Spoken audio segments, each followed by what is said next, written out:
Hello friends, welcome back to my YouTube channel. आज हम लोग स्टडी कर रहे हैं डिहाइड्रेशन के बारे में। डिहाइड्रेशन को नॉर्मल बेसिस पे हम लोग पानी की कमी भी बोल सकते हैं, ठीक है। अब इसके पहले आप लोगों ने काफ़ी सारी डिजीज़ेस के बारे में पढ़ा। डिहाइड्रेशन जो है वो आजकल गर्मियों में होने वाला एक बहुत ही कॉमन सा रोग है। आपने देखा होगा, अक्सर हम लोग धूप में निकलते हैं, बाहर जाते हैं तो हमारे शरीर में पानी की कमी होने लगती है। हमको बहुत ज़्यादा प्यास लगने लगती है या फिर हमको कई बार डायरिया हो जाता है। तो इन सारी चीज़ों के बारे में आज हम लोग डिटेल में स्टडी कर रहे हैं कि डिहाइड्रेशन होता क्या है, डिहाइड्रेशन से आप लोग कैसे बचाव कर सकते हैं, डिहाइड्रेशन का ट्रीटमेंट क्या है, या अगर आपको डिहाइड्रेशन हुआ है तो आप उसको कैसे पहचानेंगे कि आपको डिहाइड्रेशन है, ठीक है। आइए आज उसके बारे में डिटेल स्टडी करते हैं। तो सबसे पहले हम लोग जानते हैं कि डिहाइड्रेशन होता क्या है।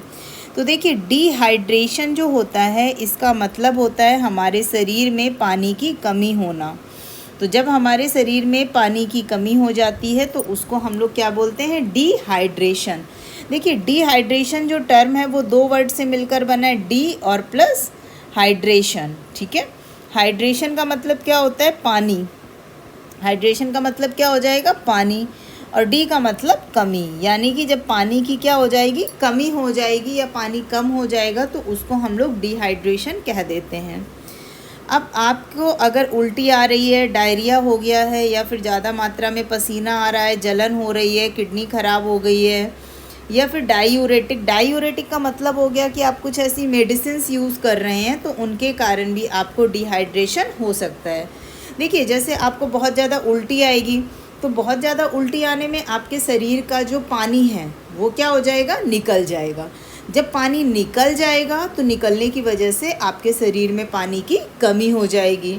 अगर आपको डायरिया हो गया है, डायरिया की डिटेल अगर आपको देखना हो तो डिस्क्रिप्शन बॉक्स में लिंक मिल जाएगी, वहाँ से आप उस वीडियो को देख सकते हैं। डायरिया में क्या होता है, दस्त आना, पतले दस्त आना, एकदम पानी के जैसे आपको दस्त आना।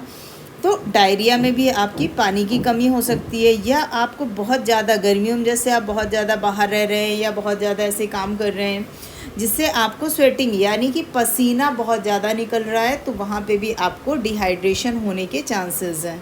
या फिर आपको जलन होना, या फिर आपकी किडनी ख़राब है अगर, तो उसकी वजह से भी आपको डिहाइड्रेशन काफ़ी ज़्यादा हो सकता है। इसके अलावा डिहाइड्रेशन के कारण जो होते हैं वो पसीना और यूरिन आना कम हो सकता है। अगर आपको डिहाइड्रेशन हो गया, यानी अगर आपके शरीर में पानी की कमी है तो आपको पसीना कम निकलेगा, ध्यान दीजिएगा इस चीज़ को, और आप यूरिन कम जाएंगे। आपने वैसे भी नॉर्मली देखा होगा कि सर्दियों में हम लोग यूरिन ज़्यादा जाते हैं, गर्मियों में हम लोग यूरिन कम जाते हैं, क्योंकि सर्दियों में हमारे शरीर से पसीना नहीं निकलता है, लेकिन गर्मियों में हमारे शरीर से पसीना निकलता है, जिसकी वजह से हमें यूरिन कम जाना होता है। लेकिन अगर आप यूरिन बिल्कुल नहीं जा रहे हैं, पूरा दिन हो जा रहा है आप यूरिन नहीं जा रहे हैं, या आपके शरीर से पसीना कम निकल रहा है, तो उसका मतलब है कि आपको क्या हो गया है, डिहाइड्रेशन से आप ग्रसित हैं। अगर डिहाइड्रेशन ज़्यादा गंभीर होगा तो उसमें लोगों को भ्रम की कंडीशन या चक्कर आने जैसी कंडीशंस भी दिखाई दे जाती हैं। तो इस तरीके से ये आपने पढ़ा है डिहाइड्रेशन का इंट्रोडक्शन, की डिहाइड्रेशन होता क्या है, किस किस वजह से हमको डिहाइड्रेशन हो जाता है। अब हम लोग जानेंगे टाइप्स ऑफ डिहाइड्रेशन के बारे में, यानी डिहाइड्रेशन जो होता है वो होता कितने प्रकार का है। देखिए, नॉर्मली आप लोग जनरल वर्ड जो यूज़ करते हैं वो सिर्फ यूज़ करते हैं डिहाइड्रेशन, यानी कि निर्जलीकरण, डिहाइड्रेशन हो गया। लेकिन आज हम यहाँ पे आपको बताएंगे कि डिहाइड्रेशन के टाइप्स कितने होते हैं। तो देखिए, जो डिहाइड्रेशन होता है वो बेसिकली आपका 3 टाइप का होता है, लाइट डिहाइड्रेशन, मीडियम डिहाइड्रेशन और हाईली डिहाइड्रेशन, ठीक है। जो लाइट डिहाइड्रेशन होता है इसमें होता क्या है, देखिए सिंपल सी बात है, आपको तीनों नाम ही क्लियर कर रहे हैं। जो लाइट है वो कम नुकसानदायक होगा, जो मीडियम है वो ऑन एवरेज होगा, और जो हायर है वो ज़्यादा नुकसान करेगा। तो जो लाइट वाला होता है इसमें आपकी बॉडी का जो वेट होता है वो 3 से 5% तक घट जाता है। इसके लक्षण जो हैं वो प्यास कम, यूरिन कम, पसीना आना, मुंह सूखना, ये सारे सिम्टम्स आपको दिखाई देंगे। अब इसका ट्रीटमेंट आप कैसे करेंगे? तो घर में ही ज़्यादा मात्रा में पानी पीजिए, ग्लूकोज या इलेक्ट्रॉल पीजिए, उससे आपका डिहाइड्रेशन की प्रॉब्लम ठीक हो जाएगी। इसके बाद अगर आपको मीडियम यानी मध्यम निर्जलीकरण यानी मीडियम डिहाइड्रेशन है, तो आपको क्या करना है, वहाँ पे आपको बच्चों के शरीर का जो वेट होता है वो लगभग 6 से 10% तक कम होता है। इसमें वेट कितना कम हो रहा था? 3 से 5%। अब यहाँ पे वेट कितना घट रहा है? 6 से 10% तक घट जाता है। इसके अलावा इसमें डॉक्टर की हेल्प से इंट्रावेनस के माध्यम से आपको लिक्विड मटेरियल बॉडी में भेजा जाता है।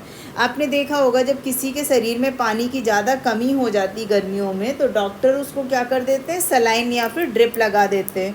तो सलाइन या फिर ड्रिप लगाने की वजह से उसके शरीर में जो पानी की कमी है वो बॉटल चढ़ा के या ग्लूकोज के माध्यम से कवर अप कर देते हैं। थर्ड कंडीशन होती है गंभीर निर्जलीकरण यानी कि हाईली डिहाइड्रेशन। देखिए अब ये जो हाईली डिहाइड्रेशन की कंडीशन है वो क्या होती है?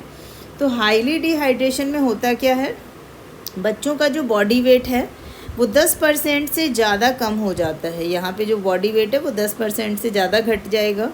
इसमें चक्कर आने लगते हैं, आंखें धसी होती हैं, बेहोशी आ जाती है, तेज़ी से सांस लेने लगते हैं लोग, दिल तेज़ी से धड़कने लगता है, ये सारे सिम्टम्स दिखाई देते हैं। ठीक है, अगर आपको इनमें से कोई भी सिम्टम्स दिखाई दे रहे हैं तो वहाँ पे आपको तुरंत जाके डॉक्टर से कंसल्ट करना है। अपने आप उसमें कोई भी ट्रीटमेंट आपको नहीं लेना है। इसमें जब हाईली डिहाइड्रेशन होगा तो वहाँ पे आपका बिना डॉक्टर से कंसल्ट किए वो चीज़ें नॉर्मल नहीं होती हैं। ये चीज़ हमेशा आपको ध्यान रखनी है। अब नेक्स्ट हम लोग स्टडी करते हैं रीज़न ऑफ द डिहाइड्रेशन, यानी जो डिहाइड्रेशन होता है वो किन कारणों से हमारे शरीर में हो जाता है। तो देखिए अगर हमको फीवर आ रहा है तो डिहाइड्रेशन हो जाएगा, अगर आपको दस्त है तो लूज़ मोशन है तो डिहाइड्रेशन हो जाएगा, अगर आपको वॉमिटिंग हो रही है तो भी डिहाइड्रेशन होगा, बहुत ज़्यादा अगर आपको पसीना आता है तो भी डिहाइड्रेशन की समस्या आएगी, और अगर बहुत ज़्यादा आप यूरिन जा रहे हैं तो भी आपको डिहाइड्रेशन का प्रॉब्लम दिखाई देगा। तो ये सारी चीज़ें, अगर ये सारे सिम्टम्स आपको दिखाई दे रहे हैं तो इसका मतलब है कि कहीं ना कहीं आपको डिहाइड्रेशन हुआ है। अब डिहाइड्रेशन के लक्षण कैसे आपको दिखाई देंगे? ये तो हो गए रीज़न्स कि कारण क्यों होता है डिहाइड्रेशन। अब डिहाइड्रेशन हुआ है तो उसके क्या क्या लक्षण होते हैं जिनकी वजह से हम ये जान सकते हैं कि आपको डिहाइड्रेशन हुआ है या नहीं। तो सबसे पहली चीज़ प्यास, सूखा या चिपचिपा मुंह होना, बहुत ज़्यादा यूरिन नहीं आना, यूरिन आ भी रही है तो डार्क येलो कलर की यूरिन आएगी, आपकी जो स्किन है वो सूखी और ठंडी पड़ जाएगी, आपका सर दर्द कर रहा है, मांसपेशियों में ऐंठन हो रही है, सूखी खांसी आ रही है, बीपी लो हो रहा है या भूख नहीं लग रही है, चीनी खाने की इच्छा हो रही है, पैरों में स्वेलिंग आ गई है, ठंड लग रही है, कब्ज हो गया है या फिर स्किन सिकुड़ गई है। तो ये सारे सिम्टम्स अगर आपको दिखाई दे रहे हैं तो इसका मतलब है कि आपको डिहाइड्रेशन हुआ है। तो अगर आपको डिहाइड्रेशन हुआ है तो अब उसके लिए आप ट्रीटमेंट क्या करेंगे? तो सबसे पहली चीज़ हमेशा ध्यान रखिए, गर्मियों में आप कहीं भी जाएं अपने साथ में पानी की एक बॉटल ज़रूर लेकर जाएं। जब भी आप खाना खा रहे हैं तो खाना खाने से पहले पानी ज़रूर पिएं। पानी को पीते समय उसमें नींबू का रस ज़रूर मिलाएं। जब आपको प्यास लगे तो प्यास को बुझाने के लिए चीनी, शराब या कैफ़ीन जैसे पदार्थों की जगह पे आप पानी वाले पदार्थों का सेवन कीजिए, जैसे पानी हो गया, जूस हो गया, या गर्मियों में बहुत ज़्यादा अमाउंट में आपको गन्ने का जूस मिल जाएगा, वो पीजिए। तो ये सब चीज़ें आपको फ़ायदा करेंगी, नुकसान नहीं करेंगी। उसकी जगह पे अगर आप चीनी की चीज़ें ले रहे हो, शराब ले रहे हो, कोल्ड ड्रिंक्स ले रहे हो, कैफ़ीन ले रहे हो, तो ये सारी चीज़ें आपकी बॉडी को नुकसान पहुँचाएँगी। अपने आहार में ज़्यादा से ज़्यादा पानी युक्त खाद्य पदार्थों को शामिल करें, जिसमें सब्जियां, फल और सूप आते हैं। फ्रूट्स आपने देखा होगा गर्मियों में आपका ककड़ी हो गया, खीरा हो गया, इसके अलावा तरबूज हो गया, ये सारे क्या हैं जिनमें बहुत ही ज़्यादा अमाउंट में पानी प्रेजेंट होता है। तो वो पानी वाले सोर्सेज को आप ज़्यादा से ज़्यादा यूज़ कीजिए। डिहाइड्रेशन होने पर पानी में ग्लूकोज या इलेक्ट्रॉल डालकर पिएं, जिससे आपके डिहाइड्रेशन की समस्या में काफ़ी आराम मिलेगी। लेकिन ये सारी कंडीशंस आपको या तो आपको लो लेवल डिहाइड्रेशन है तब करना है, या फिर मीडियम लेवल है तो करना है। अगर आपको हायर लेवल है तो आपको तुरंत जाके डॉक्टर से कंसल्ट करना पड़ेगा और उसमें आपको सलाइन लगवानी ही पड़ेगी। देखिए यहाँ पे एक पॉइंट मैंने नोट करके दिया है कि अगर आपको हायर डिहाइड्रेशन है तो इससे आपको मानसिक कार्य में परिवर्तन दिखाई देंगे, आपकी किडनी फेल होने की पॉसिबिलिटी है, आपका बीपी लो होने की पॉसिबिलिटी है। ये सारी की सारी सीरियस समस्याओं का आपको सामना करना पड़ सकता है। तो यहाँ पे ये चीज़ आपको बहुत ज़्यादा अच्छे से ध्यान रखनी है। तो क्योंकि गर्मियों में डिहाइड्रेशन की समस्या एक बहुत कॉमन सी समस्या है, इसलिए मुझे लगा कि गर्मियाँ शुरू हो चुकी हैं तो आपको डिहाइड्रेशन के बारे में कुछ थोड़ी सी बेसिक सी जानकारी दे दी जाए। अगर आपको ये जानकारी अच्छी लगी हो तो वीडियो को लाइक करें, ज़्यादा से ज़्यादा लोगों के पास शेयर करें ताकि सबको डिहाइड्रेशन के बारे में पता चल सके। और ऐसी ही वीडियोस देखने के लिए चैनल को सब्सक्राइब करना बिल्कुल भी ना भूलें। Thanks for watching.